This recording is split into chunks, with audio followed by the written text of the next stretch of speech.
In life, there are moments when we look back and think, if only I had known this sooner. Maybe it was something simple like understanding how to deal with stress, or something more profound, like how to build lasting relationships.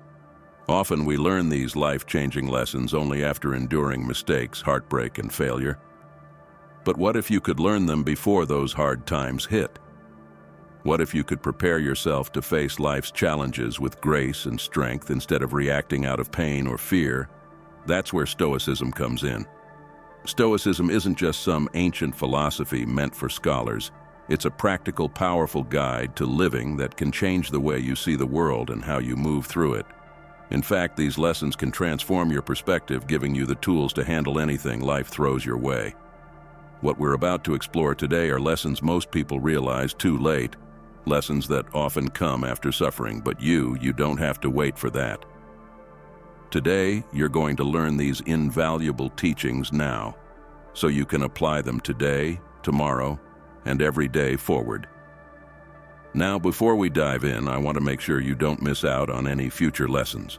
So go ahead, hit that subscribe button and tap the notification bell. Did you know that only 15% of my viewers are subscribed?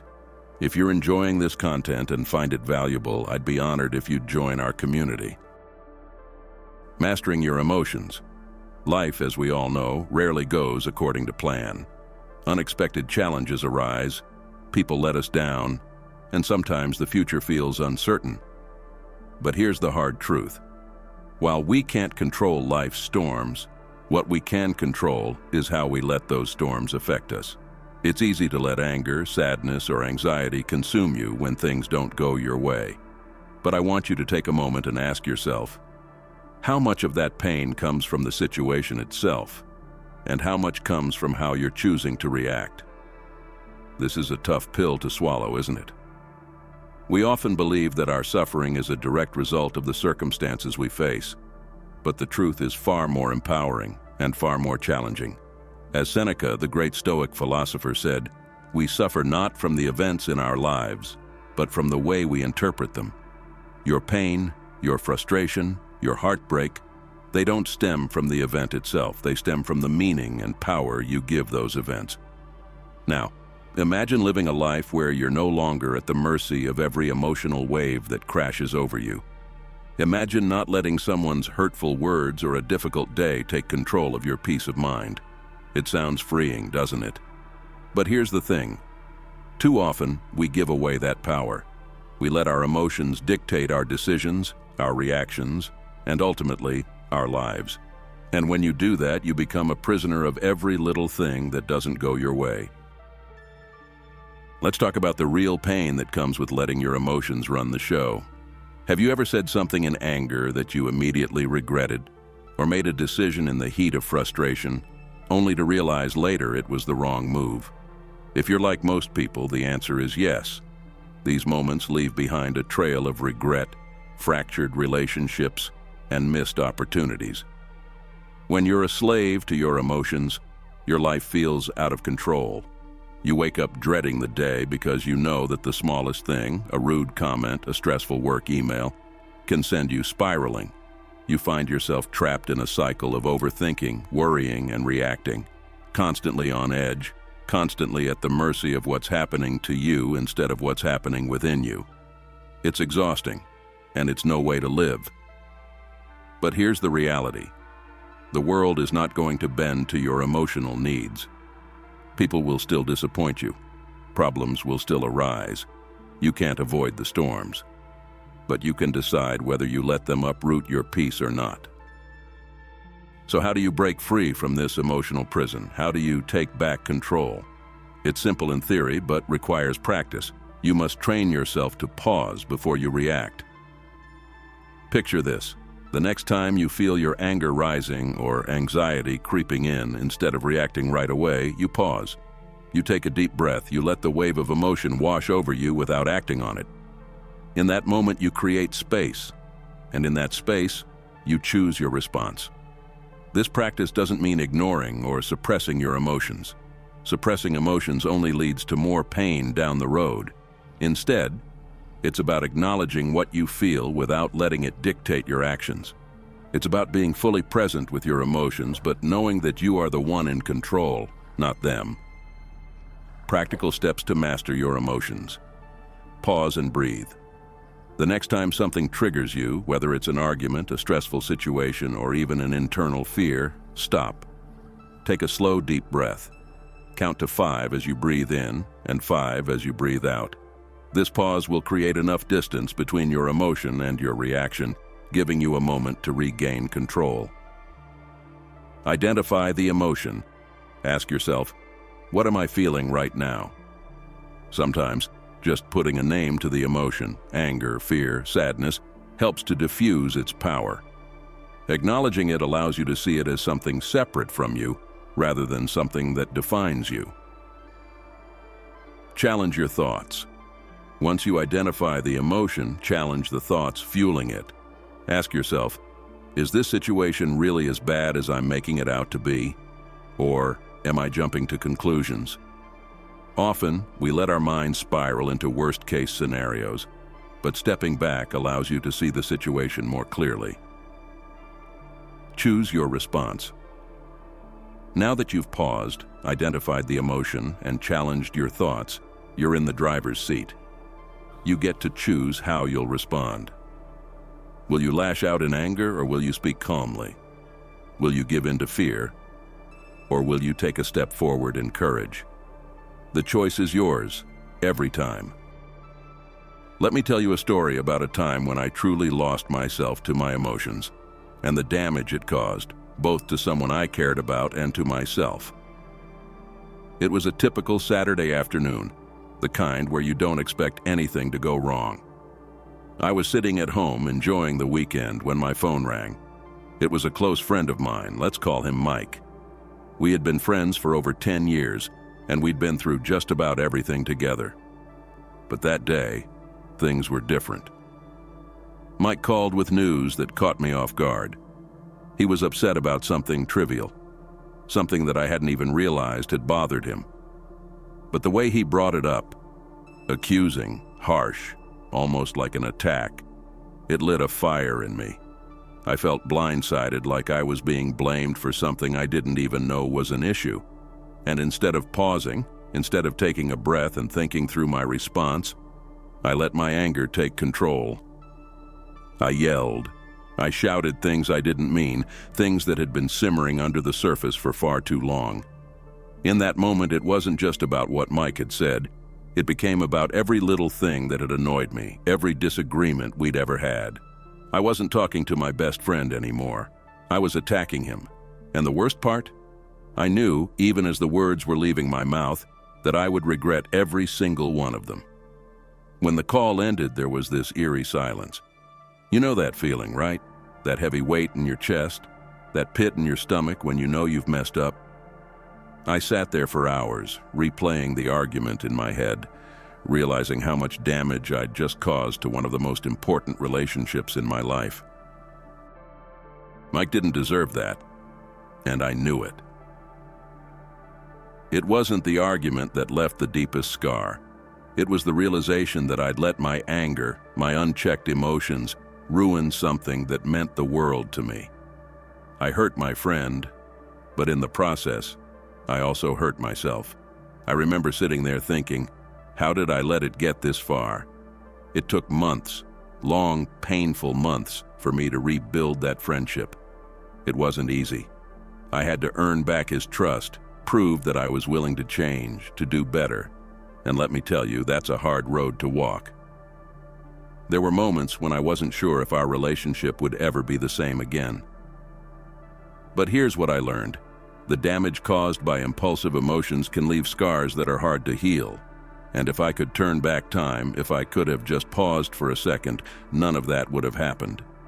Since that day, I've made a promise to myself to never let my emotions control me like that again. I've practiced over and over the art of pausing, of breathing deeply when I feel my anger rising. And it's not easy, but I can tell you this. The peace that comes from acting with intention, from responding instead of reacting, is worth every ounce of effort. You see, mastering your emotions isn't about being perfect. It's about being present. It's about recognizing the power you hold in that split second between stimulus and response. And when you choose calm over chaos, you choose strength. You choose to protect your relationships, your peace of mind, and most importantly, you protect your heart.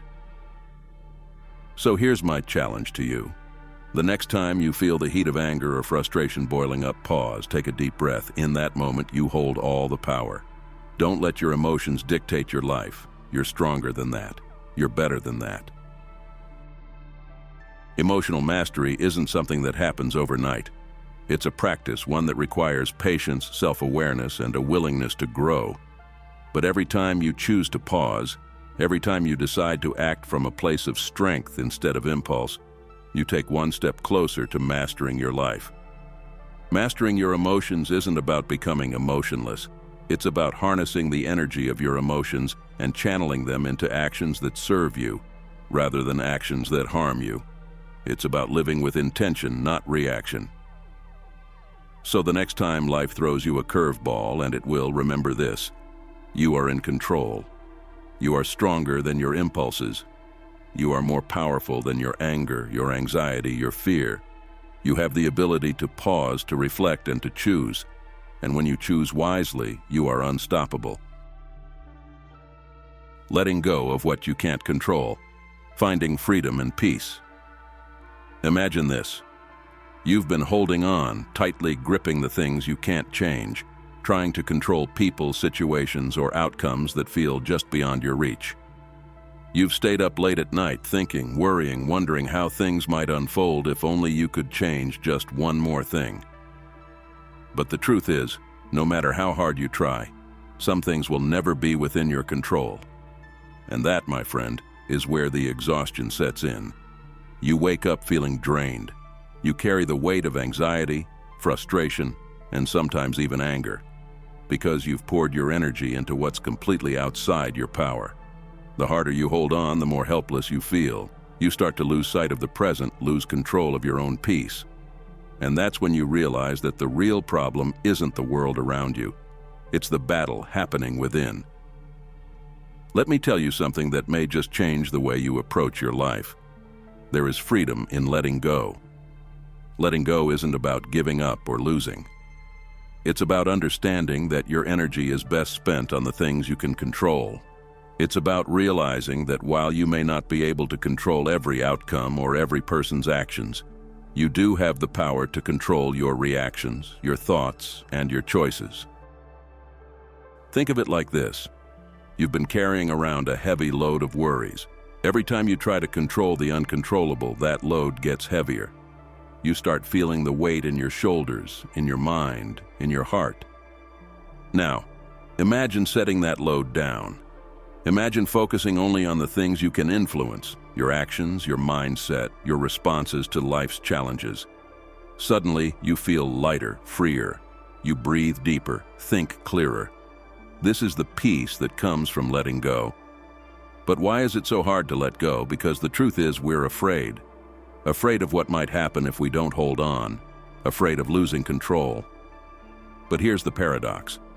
The more you try to control everything around you, the more you lose control over the one thing that truly matters: yourself. Think about it. How many times have you allowed someone else's actions to dictate your mood? How many times have you replayed a situation in your head, wishing you could change the outcome? The more you cling to the illusion of control, the more disconnected you become. From yourself, from the present, from peace. And when you live this way, you miss out on the beauty of the moment. You miss out on the chance to live freely and fully because your mind is consumed with the things you can't change. So, how do you let go?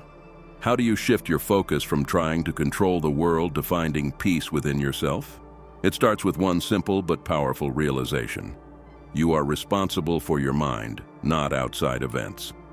This is the essence of Stoicism, a philosophy that teaches us to accept what we cannot change and to focus on mastering our inner world. Here's how you can start practicing this in your daily life. First, when you feel stress or anxiety creeping in, pause and ask yourself, can I do something about this?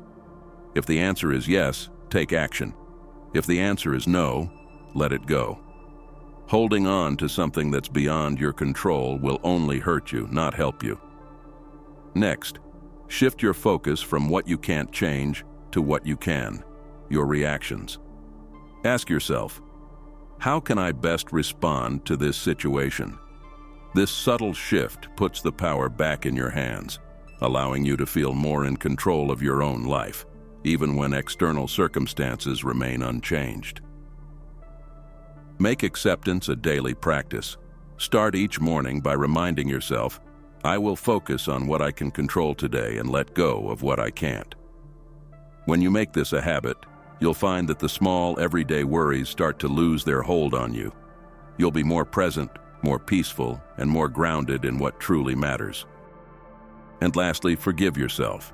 We often hold on to past mistakes, regrets, and resentments, things we wish we could go back and change.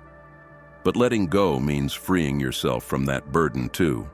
It means acknowledging that you did the best you could with the information and resources you had at the time. It means choosing to move forward, lighter and wiser. Now picture your life with this newfound freedom. No more sleepless nights worrying about things outside your reach. No more frustration over outcomes you can't control.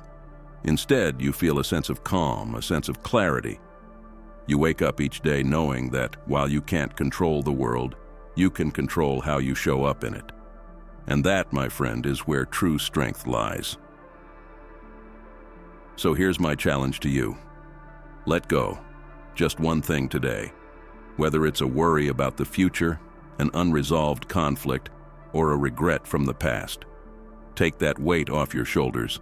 Focus on what you can control, your thoughts, your actions, your attitude, and watch how much lighter life becomes. Remember, your peace doesn't come from controlling everything around you. It comes from within. You have the power to protect that peace. Let go of the rest. Go. Living in the present moment, the key to real happiness. Here's something we often overlook in our daily lives. Most of us don't really live in the present moment. Take a minute to think about it. How much of your time is spent worrying about what might happen tomorrow, next week, or even next year? How often do you find yourself stuck thinking about something that already happened, wishing you could go back and change it? The truth is, life doesn't happen in the past, and it doesn't unfold in the future. Life is happening right now in this very moment. Yet so many of us let it slip by, our minds caught up in either anxiety over what's to come or regret over what's already gone. We spend our days waiting for the right moment to start really living. Maybe you've said to yourself, I'll be happy when I get that new job. Or, once I've saved more money, then I can start enjoying life. But here's the thing. The future is always uncertain. You'll never know for sure what's coming next. And while you're waiting for that perfect time to feel fulfilled, life is passing you by. Marcus Aurelius, the Roman emperor and Stoic philosopher, once said, "It is not death that a man should fear, but he should fear never beginning to live." How true is that? So many of us go through life simply existing, going through the motions, waiting for some magical day when everything will align and we'll finally feel alive.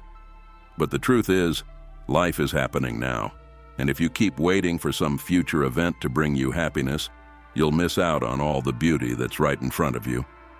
Think about it. The future will always be filled with uncertainty, and the past is already written.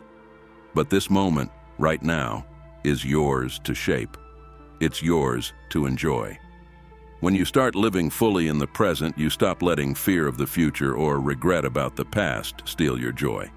You begin to see and appreciate the small things, like the warmth of the sun on your face, the sound of a loved one's laughter, or even the quiet peace of a simple moment. And in these moments, you find the kind of happiness and contentment that no amount of future planning can bring you. Living in the present doesn't mean forgetting about your goals or pretending the past never happened. It's about acknowledging both while still choosing to find joy in today. Because today, this very moment, is all you truly have control over. Don't let others write the story of your life. Here's something you may not realize until you've lived through it. Too many people allow others to define their path. It's subtle at first. Maybe it's advice from family, pressure from friends, or expectations from society.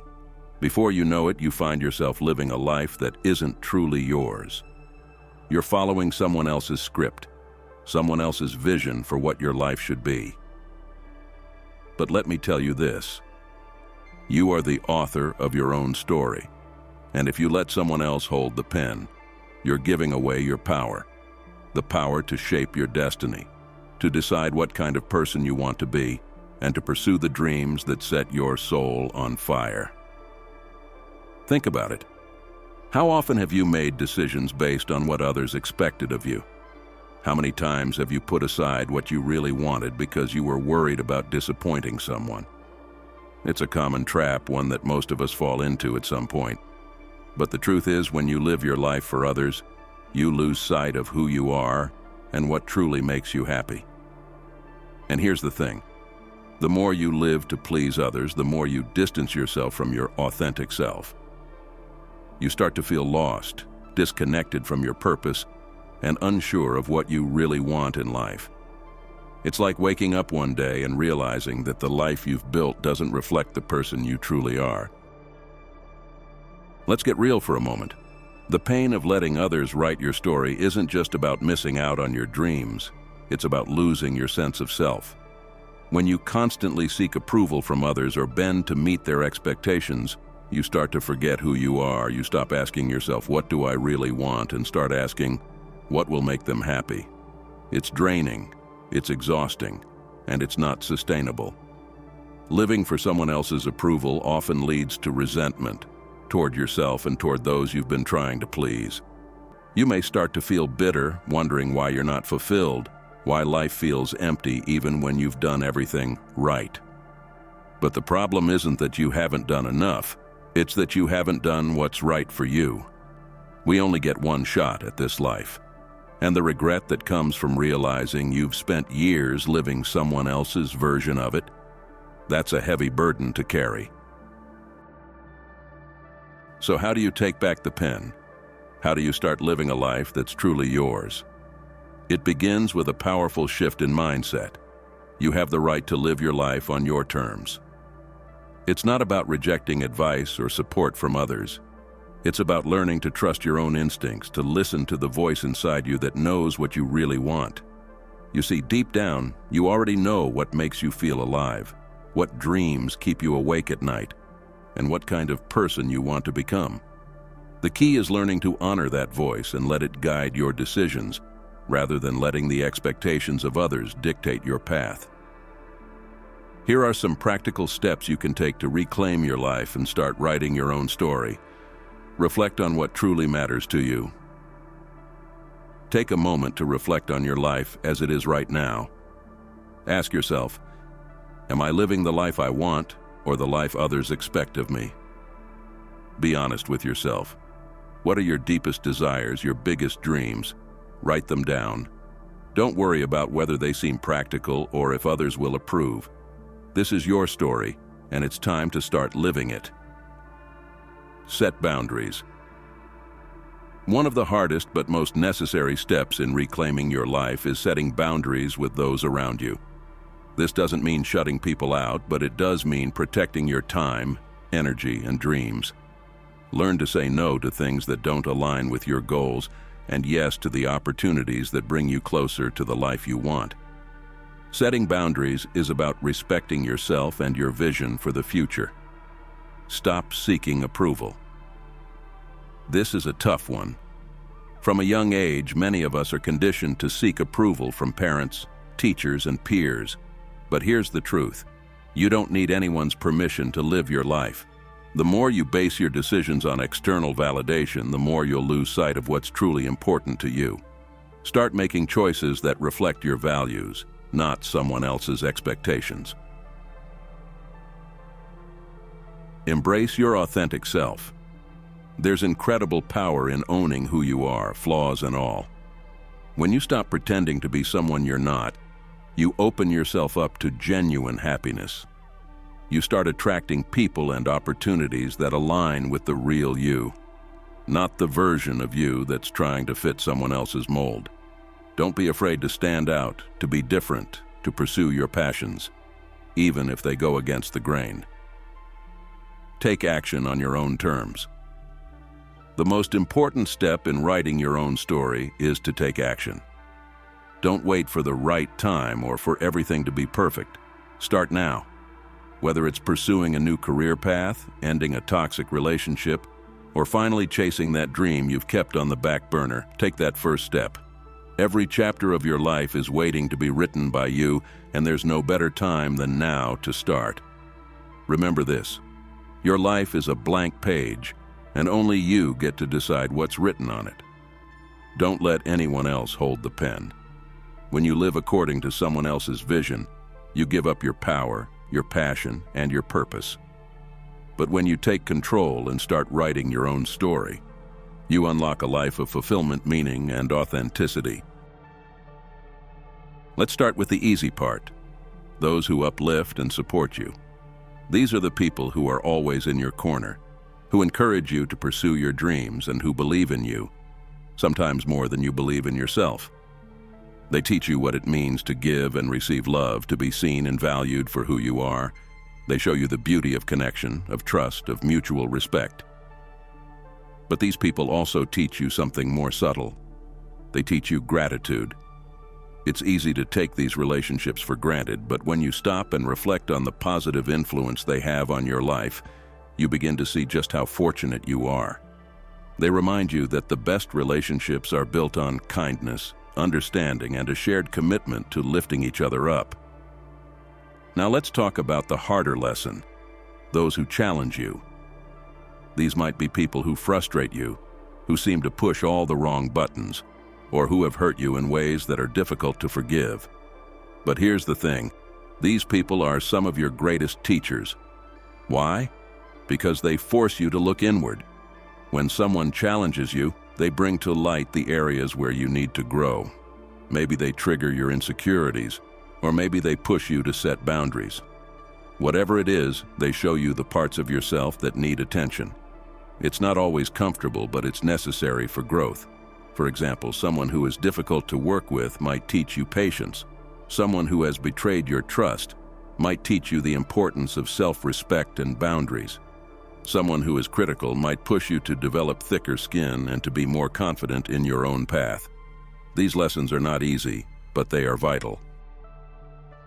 This is perhaps the most challenging type of teacher to accept: the people who have hurt you. It's natural to want to move on from these experiences, to forget about the pain and distance yourself from those memories. But even in these moments of hurt, there are lessons to be learned. The people who hurt you teach you about resilience. They show you how strong you truly are, even when it feels like the world is against you. They teach you the value of forgiveness. Not for them, but for yourself, so that you can let go of the pain and move forward with a lighter heart. They also teach you about your own boundaries. Often it's through hurt that we learn how to protect ourselves, how to demand respect, and how to walk away from situations or people that no longer serve us. The lesson here is about self-worth, about knowing that you deserve better and having the courage to claim it. The relationships you have in your life are like mirrors. They reflect back parts of yourself, your strengths, your weaknesses, your values, and your areas for growth. When you start to see every person as a teacher, you open yourself up to constant learning, to personal development, and to a deeper understanding of who you are. Everyone in your life is a teacher. One of the most powerful realizations you can have is this: everyone who crosses your path in life has something to teach you. It doesn't matter if they're a close friend, a family member, a colleague, or even someone who hurt you deeply. Every person, every interaction holds a lesson if you're willing to see it. At first, this idea might feel difficult to accept. After all, how can people who cause you pain or disappoint you serve as teachers? But here's the truth: every experience, good or bad, shapes who you are. The key is not in the experience itself, but in how you choose to respond, reflect, and grow from it. Think about the people in your life right now. The ones who uplift you, who support you, who inspire you to be better. What have they taught you? Perhaps it's the value of kindness, loyalty, or patience. Now think about the ones who challenge you, frustrate you, or even hurt you, what have they taught you? Maybe it's resilience, boundaries, or forgiveness.